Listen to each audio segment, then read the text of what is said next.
Sul,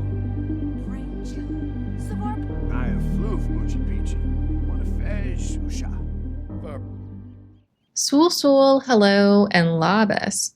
Welcome to another episode of the Payne Family Ultimate Decades Challenge. The year is 1380, it's day 1, and we're here with the Christensen family, or our pirate sims, because of a lot of different things. But before we get into that, 2 things. First of all, I have a family trip for the next 2 weeks. Well, for me, it's already started. For you, it's from this week and next week. And I have been working every day, for the past 2 weeks before this, to try and get ahead and to try to be ready to have both episodes while I'm away, but I'm not 100% sure that's going to be possible. So I'm really sorry if one or both of them don't come out. I was on track, but suddenly my audio recording software has had a problem, and so I'm trying something new today, but I'm also very nervous that it isn't going to work. And I already recorded this episode, tried to fix the audio. It was impossible to fix. So I'm going to use the rules from yesterday, and all of the big major things that happen, I'm going to keep the same so that I don't have to go through the trauma of living through them again. So if some of it seems weird or if some of it's missing audio, like for roles and stuff, that's why. With all of that aside, here we are with the Christensens. The pirates went away on campaign. They just came back. Albert and Knud are here together. They got 9,000 simoleons from their last pirate adventure, and they did get a sim to join their crew who is, a good sim that can deal with a lot of issues. However, something else happened, which is that they got a disease. When I rolled to see how many of the sims ended up getting the disease, it ended up being just one. And when I rolled to see which sim it was who got the disease, it was, of course, Knud. So take a look at what happened yesterday in the original recording when he was faced with almost certain death from tetanus.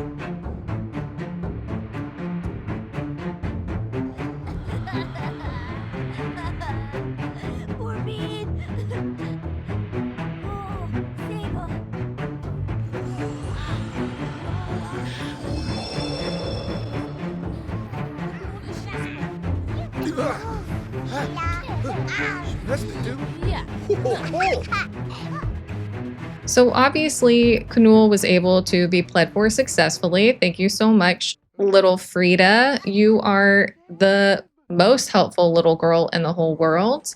But it's also the twins' birthday today. It's Rune and Liv's birthday, so we're going to go ahead and get that show on the road. Happy birthday, Rune. Who yibs indeed. And Albert, oh yeah, he has a stinky diaper. I'd forgotten about that. And then Knud, you're going to help your daughter also blow out the candles. Okay, so Rune was wild, and I don't remember what his trait was yesterday. But for this couple of days, he can be hot-headed, sure. Basically, I'm going to end up merging back with the real save file with the events from yesterday. It's just that for now, I'm just kind of re-recording over here. I know a lot of people probably would just have talked over the top of that recording, but I find that actually to be quite a bit harder than just re-recording. So I don't know how to say what I was thinking in the original recording, and I probably do things in a really silly way. So my goodness, this place is so noisy. Yeah, you can Lake Fitness, bro. Yay, happy birthday, Liv. And then Knud just had his first experience understanding a positive romantic outlook. Interesting. I'm going to let Bess finish making this food, and then we'll put the kids in cast, and you can see their roles and see what they look like and stuff. They might look a little bit different today, but that's only because I'm just trying to do my best, you know? Oh, cute. Frida's playing hide and seek with Liv. It's adorable. Bess, please stop talking to people and just stop it, Albert. Just come sit over here and get out of the way. My goodness.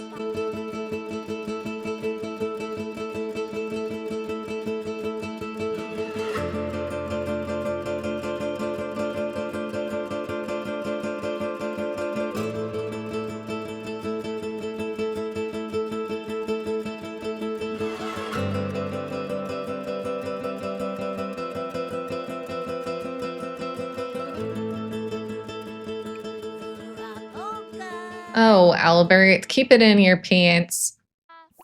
Buddy, you've got to do that, otherwise your sister's going to be hiding in there for forever. Now you can go and grab a serving. So, when the pirates rolled to get a disease, I'd been super freaked out about the idea that they might get a disease anyways.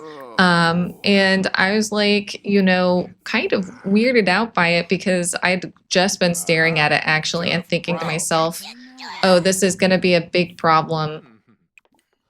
This is going to be a big problem because diseases are pretty scary from the medieval period. Like, it's not a light-hearted thing for anybody if they end up getting a disease.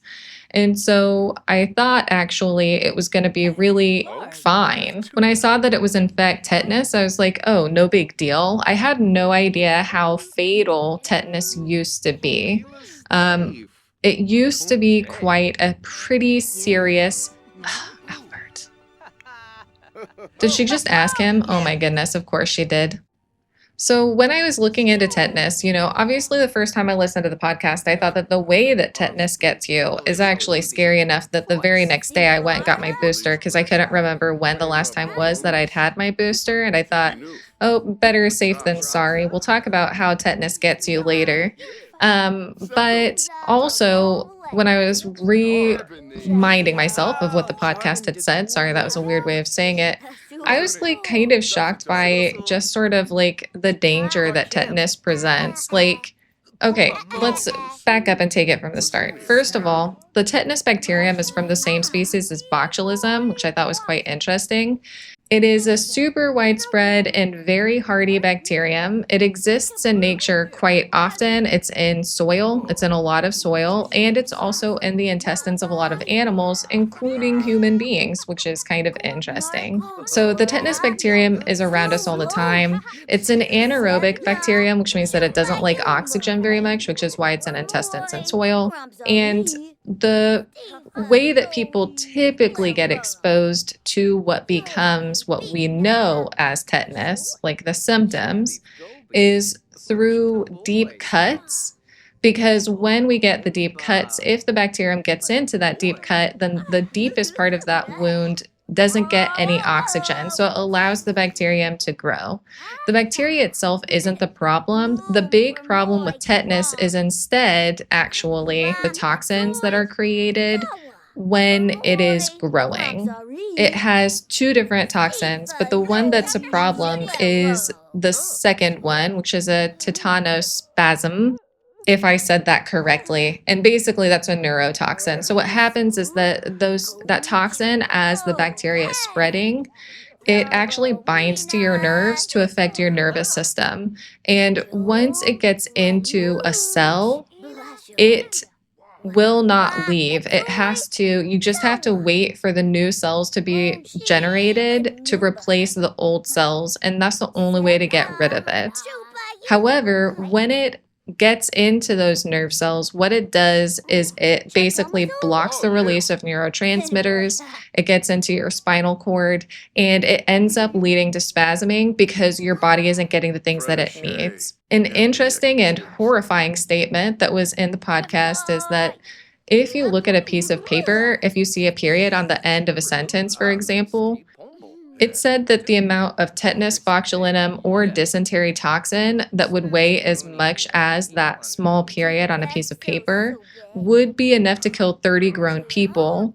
An ounce of the same toxins could kill 30 million tons of living matter, and half a pound would be more than enough to destroy the entire human population of the world. It's an insane degree of deadliness that these things have if you get exposed to the toxins, and it doesn't take very much for it to have a pretty major effect on you. Now, the course of tetanus is generally the same 100% of the time. It typically travels first to your facial muscles, like your jaw, your neck, your head. That's why we commonly call it lockjaw. But then it'll travel downward to your trunks and your limbs. It has a variable incubation pattern. It could be anywhere from 3 days to 15 days. I'm so sorry, buddy, you gotta go. Oh my gosh, she's pregnant in this one too. She and her husband are just so dang fertile, you know?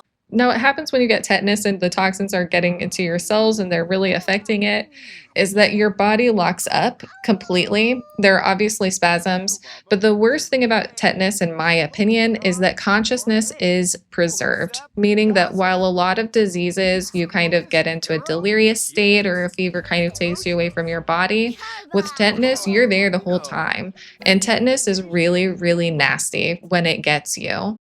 Also, another bummer about tetanus is that getting infected and getting through it, like surviving it, does not give you immunity for the future.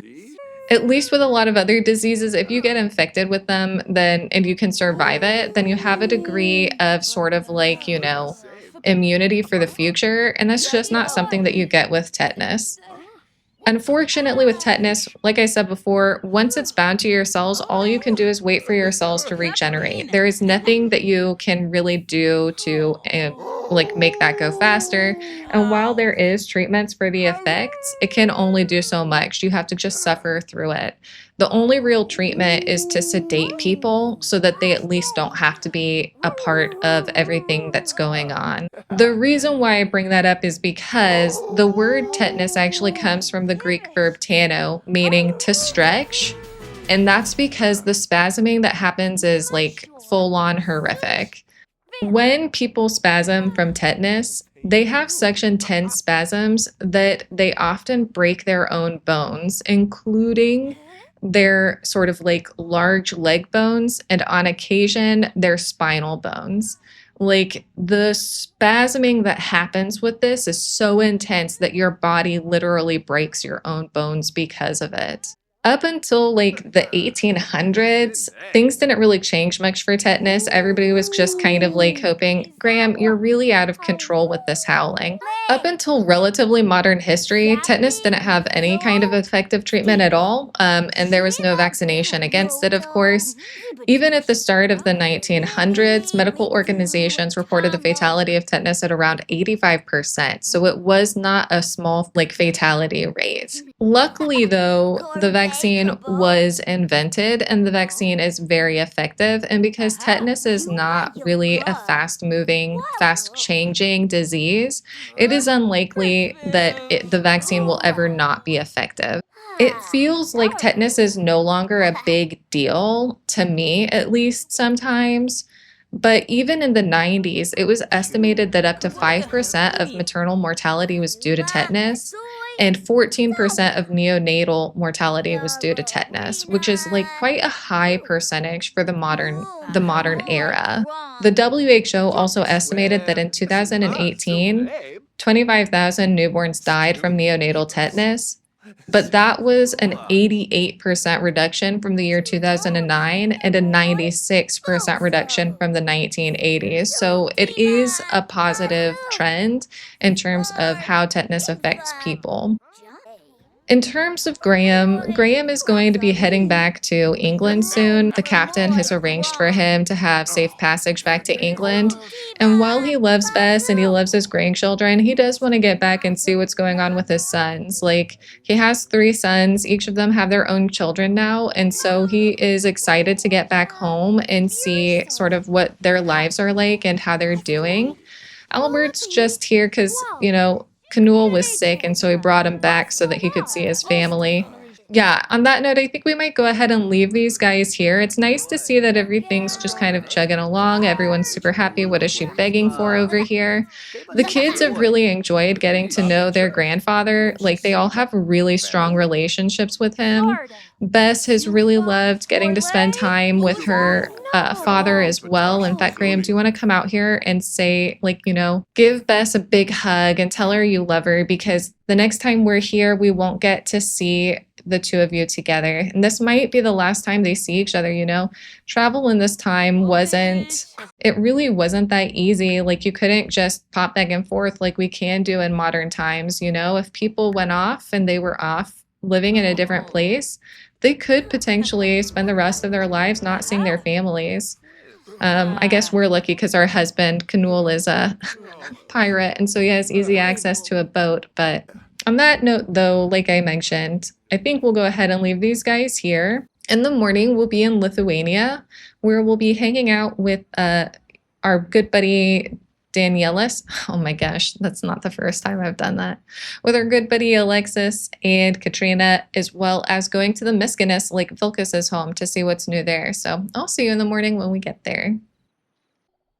All right, so here we are at Aleksas Miskinus's home, where, of course, he is living. Katrina and her daughter are living. His mother, Evalda, is living here, and his twins, who had their toddler birthday. I will put on the screen their cast so that you can see their roles. And again, sorry that I won't be speaking through it. It's just that the audio is, it was quite bad. Go back to sleep, kid.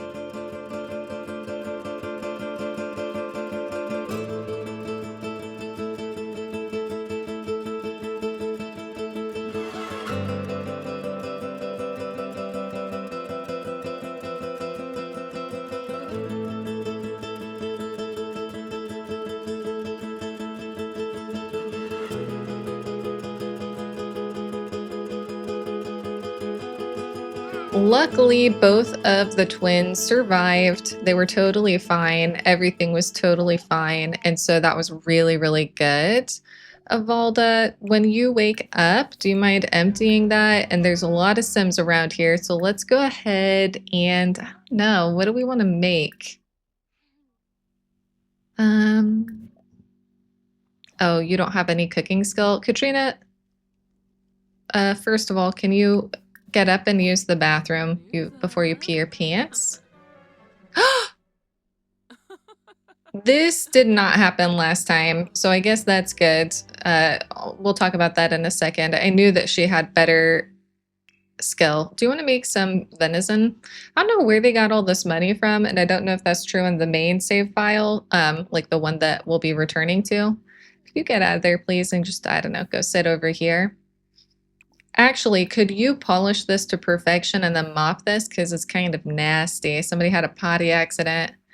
Yeah, in the original one, she did not wake up wanting him to be her boyfriend. She did wake up wanting to stargaze with him, but that is interesting. Look, it says, ask Aleksas to be boyfriend from being friends, romantic and official. Don't forget to seal it with a kiss. You guys had some really funny comments about them as a potential partnership, including that it would be just like her husband hadn't died because they look so similar, which is so funny. It's so funny, but it's also, I don't know, a bit crazy. So far, nothing has happened, but I think today, it's been a few years um, since they lost their husband and wife, and he does find her very attractive. She finds him, where is he? She finds him very attractive, and I think that, oh no, Ludmina's awake. Well, she's okay with waking up now. I think that they are ready to kind of give it a try together. And so we'll let them sort of have a bit of flirting today. In fact, you can go ahead and get up. Oh, don't take hers from right out in front of her. So yeah, everything's going along pretty okay here. We won't be here for much of today because it is, in fact, Povilus's birthday at Vilkas's home. But I figured we could come by here and do a little bit of flirting and see if they take it any which way themselves. So we might go ahead and just tell them an engaging story. You can see that they do they do have the instinct to woohoo with each other. It comes up pretty often. He just wants to try for a baby. Oh, he must be extremely attracted to her. But neither of them have acted on it yet. And I think that's because they don't want to be disrespectful to, their former partners. But I do think that they have a strong friendship and they could definitely be together. I think that's not a bad call for either of them. And they obviously have deep down desires to be together. So we might not do it in front of everyone else. We might go ahead and take our conversation outside. And that way, none of the kids has a weird feeling about it. Not like the toddlers would know, but maybe Jadwiga or maybe Evalda might feel uncomfortable watching that. I don't know. I couldn't tell you. I might go ahead and have them do just a few small flirtations. And if we're lucky, they'll go ahead and take over on their own. They didn't in the other play test or in the other version, they didn't, but that's not to say that they wouldn't. So we'll see how things go. My goodness, they got romance already. All they did was like look at each other. She flirted with him one time. Now you go and play in that over there and not bother your mom. See, it's just all about the woohoo with him. I don't know how to take that. He doesn't naturally get a lot of like flirts coming up. You can ask her if she's single if you want to. That doesn't count as flirting in mine. Although I guess declaring love publicly, they are really close friends. They do really care about each other. It's just a matter of, oh, Elzbieta.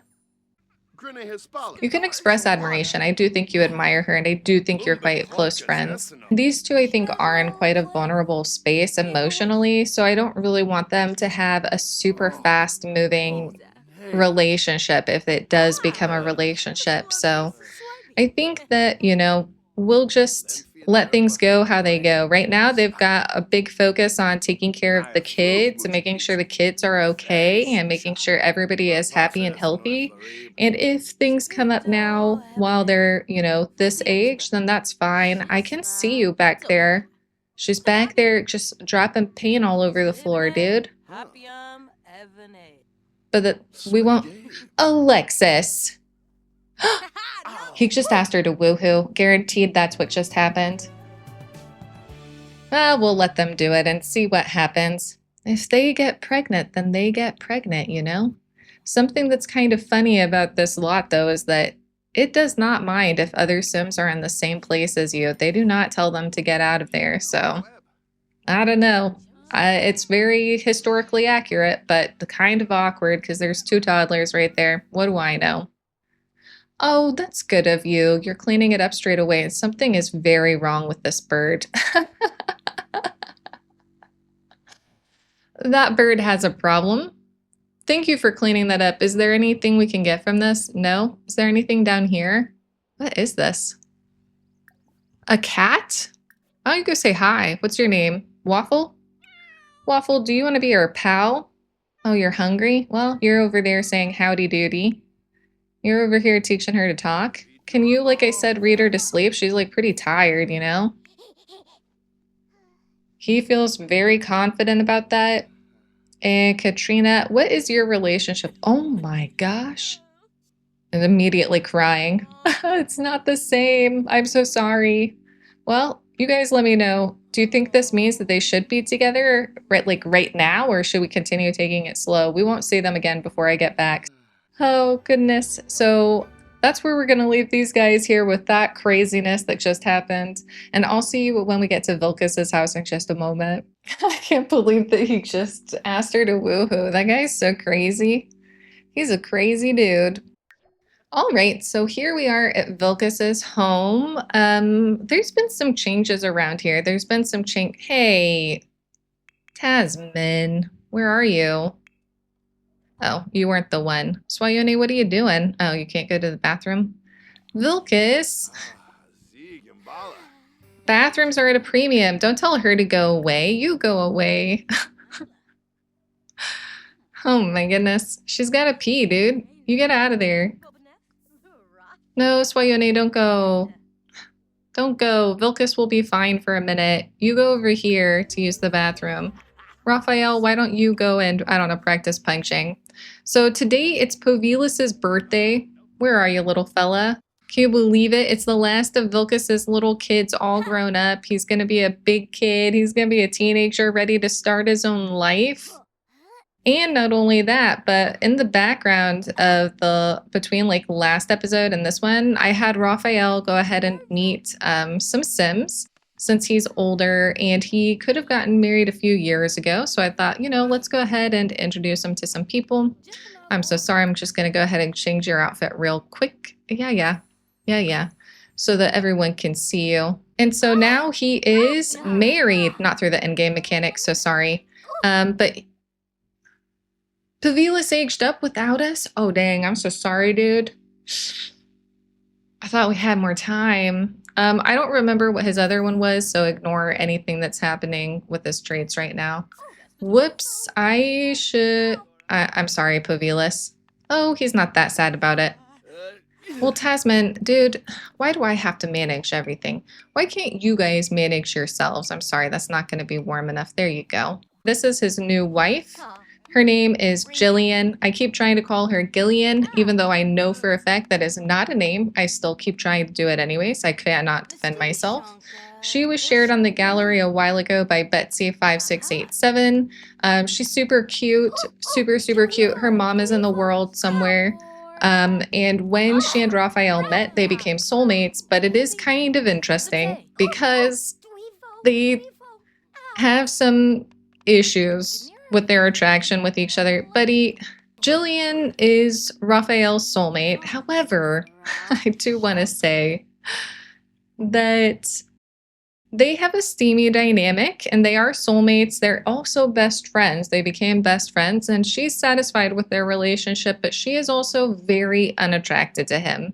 And in fact, sometimes when she sees him, she actually says like the got my eyes thing, that he repulses her in terms of how he looks, which is really not cool, especially because we all know Raphael is super duper cute. And for him, he thinks that their relationship is fine and he has a neutral attraction to her. But if he instigates anything romantic, she does not respond very well. She doesn't like it. Things got a little heated when they first met each other, and she is, in fact, expecting already. So that's pretty exciting. So they are planning to move out. The family is building a little fisher shack for Raphael to go and move into with her. But since it's winter and since she's pregnant with their first child, Tasman wants them to stay here so she can help with the birth, and the family wants them close by until the house is finished. So that's kind of why they're still here for now, but they'll probably be leaving pretty soon. Would you mind making a flower salad? Everybody's pretty hungry. And we'll go ahead and get Povilis into cast and see what he looks like and how his rolls went.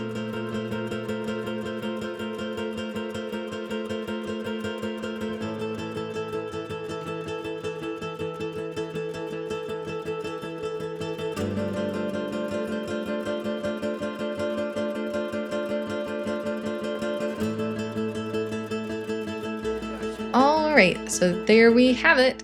He looks so much like his father. He is like a mini version of his father. I didn't remember to turn on cast full edit mode, so this version of him doesn't have the right skin details, but look, he is a carbon copy of his dad. He's got the same nose, sure. He's got the same nose. I think he's got different lips. I think he's got his mom's lips, but he's got his father's eyes, hair color, and in fact, hair. So cute. Now, I won't lie, when I introduced Jillian to Raphael, I did hope and pray that they would make a connection because I wanted to get the red hair back in. When we had that family get together and I saw how everybody is blonde, I was like, we have to return this branch of the family to, red hair. Like, we can't just sit here and not have red hair. That's crazy. Yeah, everyone who's hungry, go ahead and grab a serving. She's over there just like punching this punching bag, even though she's pregnant. So yeah, Raphael and Jillian, they have kind of a complicated relationship. I wouldn't say it's the easiest relationship in the world, but they are really close as friends. So I wonder if they're soulmates, maybe not because of anything special in terms of their physical attraction to each other, since he's only neutral about her looks and she actively finds him hideous. But if they just feel like really safe and secure with each other and like they can build a really wonderful family together. And so that's pretty nice. I think that Raphael and her will move out to live at that fishing shack for a while, for maybe a couple of years, and then they might come back and stay here, maybe when Ramunis and Povilis or Swayone move out to sort of like build up their own skills. I think it could be kind of nice if each of them gets to go out and kind of like have a walkabout in nature. Of course, Raphael is not really going to be doing that since he's got his wife now, but it could be kind of nice for the teens to have a growing up experience where they go out into nature and they sort of live out there by themselves and figure some stuff out. Yeah, it's hard to tell who is who when they both sit here. Do you guys want to do something or just stand around? Like, if you want to stand around, that's fine. She is a pretty big boss. She's out here, she's punching bags, she's learning cooking, and she's doing archery. She came to us with no skills. She has a few starting now. She's generous, loyal, and she wants to find her soulmate, which is really great. She's exactly the same age as her husband. And she is unattracted to his brothers, which is a good thing, because since she finds him hideous, I would be a little bit concerned, you know? A little bit concerned. Oh my gosh, I thought she was going to talk to her husband, but it's her son. Oops.